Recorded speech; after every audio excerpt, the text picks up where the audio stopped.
శుభోదయం ప్రియమిత్రులారా, ఈ ఉదయకాల దైవ ధ్యానమునకు స్వాగతం పలుకుతూ ఉన్నాను.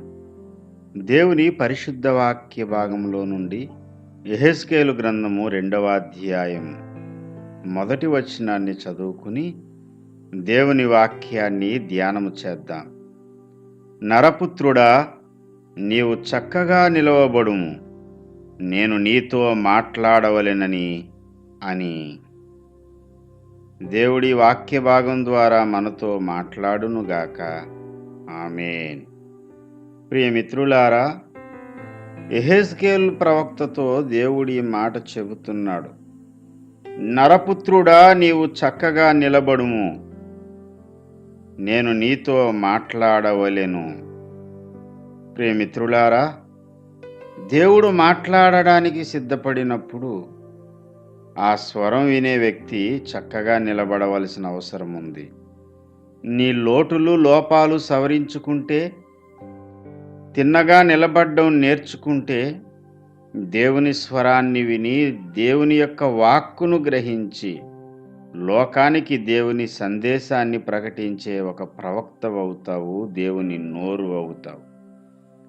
ఈ లోకానికి దేవుని చూపించేవారుగా మనం మారాలి అంటే దేవుని యొక్క వాక్కును విని ప్రకటించేవారం కావాలి. మరి దేవుడు మాట్లాడాలి అంటే మొదట చక్కగా నిలవబడడం నేర్చుకోవాలి. మనం ఎంత ప్రయత్నం చేసినా నిలవబడలేని పరిస్థితుల్లోనే ఉన్నాం.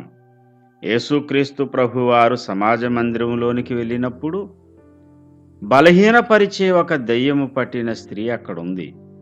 ఆమె నడుము వంగిపోయి ఏమాత్రమూ చక్కగా నిలవలేని పరిస్థితుల్లో ఉంటుండగా ప్రభు ఆమెతో చెప్పారు, నీవు చక్కగా నిలవబడుము అని.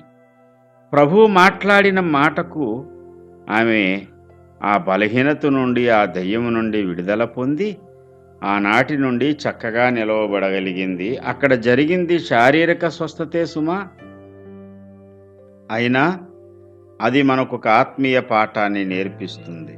యెహెజ్కేలు, నీవు చక్కగా నిలవబడుము అని చెప్పిన మాట యెహెజ్కేలు యొక్క శారీరక బలహీనత కొరకు కాదు.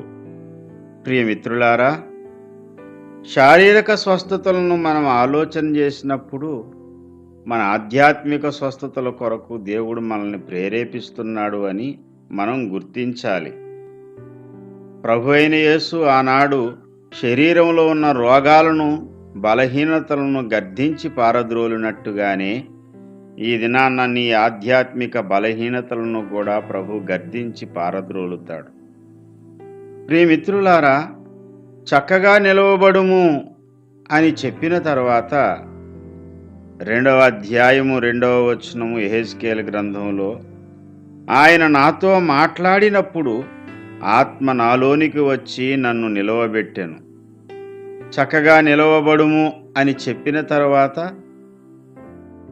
అతడు నిలబడకముందే ఆత్మదేవుడొచ్చి అతన్ని చక్కగా నిలవబెట్టాడు.